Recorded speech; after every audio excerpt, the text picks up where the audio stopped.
Have you ever wanted to love someone but couldn't? That's how I felt about Tammy. We never should have gotten together in the first place, but it was her birthday, and I didn't know what I was getting myself into. She invited all 5 of us from the office, and I was expecting to just have a drink and go home. Fast forward to the bar, half an hour passed when we were all supposed to meet, and every time her phone buzzed, I knew it was another person canceling at the last minute. But she was glowing with warmth that wasn't dampened by her disappointment, and I had nowhere else to be. And hours can melt together so fast when you've found someone to be lonely with. Tammy blamed herself for how the party turned out in a vicious, self-deprecating way that left me scampering to reassure her. And the harder she was on herself, the kinder I had to be, until somehow, without meaning to, I called her beautiful because I couldn't bear her thinking otherwise for another minute.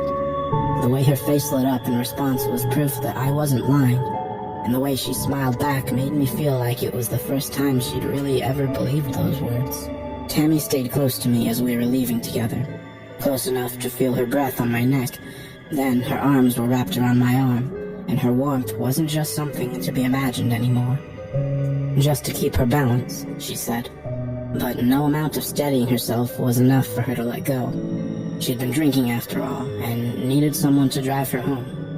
Well, I think she really was beautiful that night. And the more of her she trusted me to see, the more beautiful she became. But love? It wasn't her fault that she came to love me. And it wasn't my fault that I couldn't feel the same. A starving man doesn't care what he eats, though. And the lonely will cling to anyone who makes them forget what it's like to be alone. Tammy and I stayed together, and the phrase, "Maybe this is what love is supposed to feel like," kept hopping up in my mind. Tammy was treating me with devotion and smothered me in kindness, and the longer we stayed together, the harder it became to imagine my life being any other way. Tammy would do anything to keep me, and she reminded me every day. I could think of no better way to thank her than with everything I had to give. She was nothing but joy on the day that I asked her to marry me, and basking in that light I told her myself that her happiness would be enough for both of us for all my years ahead. Then, there was my other wife. The one with the shaved head, the one with the nose rings and the leather jacket and the tattoos of snakes twisting from one thigh to the next. I don't know if you could call Zara beautiful, certainly not in the same way you could Tammy, but you could call her other names and they'd all turn her on. I met Zara in another town, where my company headquarters was. I had to go once a month, every month, but it didn't take long before I found an excuse to go every weekend instead. Tammy was pregnant, and I wasn't proud about what I was doing, but neither was I ashamed, because any guilt I should have felt was a drop in the ocean that was love. Zara was everything I'd ever known I'd wanted. She was wild, unrestrained, insatiable. She was a witch who put me under her spell, a demon who had claimed my soul. These are the types of excuses I'd tell myself whenever the guilt began to crawl up my spine. When I'd hold Tammy at night, I'd tell myself stories of all the mad things men have done for love, and I'd put myself in their noble company. And when I fell asleep, I'd dream of being back with the girl whose touch was fire. A weekend was never enough to spend with Zara, and every time was harder to leave than the last. I couldn't leave Tammy with the child, though, and an anxious worry that this had to end began eating away at me every night and day. I kept them both a secret from each other, swinging back and forth, barely trusting myself to call one by name without my tongue betraying me with the others. The more the pressure grew, and the more insecure and defensive I became, until one day, by surprise, Zara told me she was jealous of my time. She didn't want me to leave again. She wanted to be my wife, and fool that I was. I told her that I wanted the same. It wasn't a very official wedding. Zara wasn't into that sort of thing. Our hands were clasped in the forest, and our feet were in the stream when I placed a ring on her finger. My life as I knew it had ended forever, and I couldn't imagine anything but happiness to come. I told myself that I would make one last trip to end things with Tammy. She'd be better off alone, I wanted to believe, than with someone who didn't need her anymore. I would do my part and help pay for the child, but I wouldn't need much money because nothing I could buy would fill my heart the way holding Zara did. Tammy would cry, but I wouldn't break. And in 5 years' time, in 10 years' time, when I'm old and gray with shaking hands, I'll hold Zara all the tighter, knowing that I was almost too weak to follow my heart. And maybe that's how it would have gone if Zara hadn't followed me back.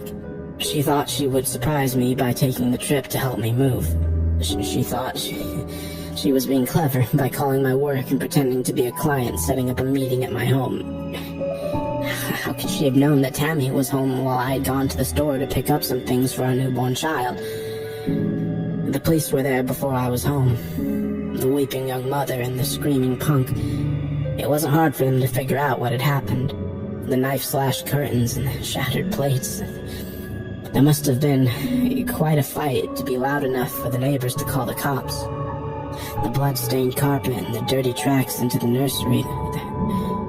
There was no way to hide the evidence or mistake what had happened to my daughter, who was slashed into ribbons before she'd ever learned her name. Zara and I never spoke again, not even at her trial, where I was called as a witness. I couldn't even meet her eyes when I told the jury about the affair, that I'd loved her, and that I knew it was wrong. I told them that Zara had been jealous, that she'd killed the child, and I never wanted to see her again. The only thing that could have been harder to bear was when Tammy forgave me. She said it wasn't my fault, that I'd made a mistake, that we could learn to be happy together again, and I believed her. Because as heavy as this weight was for me to bear, I knew that I couldn't bear it alone.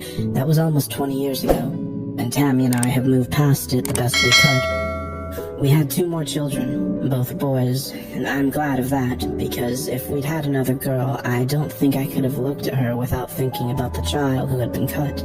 If Tammy can still love me after all of that, then who am I to say I couldn't love her in return? Despite everything I'd done to avoid being alone, though, I know that it's only a matter of time. Tammy is sick, and she isn't going to get better. I've been spending every day at my wife's side, and our youngest will be leaving to college in a few weeks. Then it's just going to be me and my regrets, thinking about the words Tammy said to me last night. I told you I'd do anything to keep you, and I did. She told me. If you didn't think Zara killed our daughter, you never would have stayed with me. I had to do it. Don't you see? We've made each other so happy through the years. I always knew I never loved her, but it's taken me my entire life to find out why.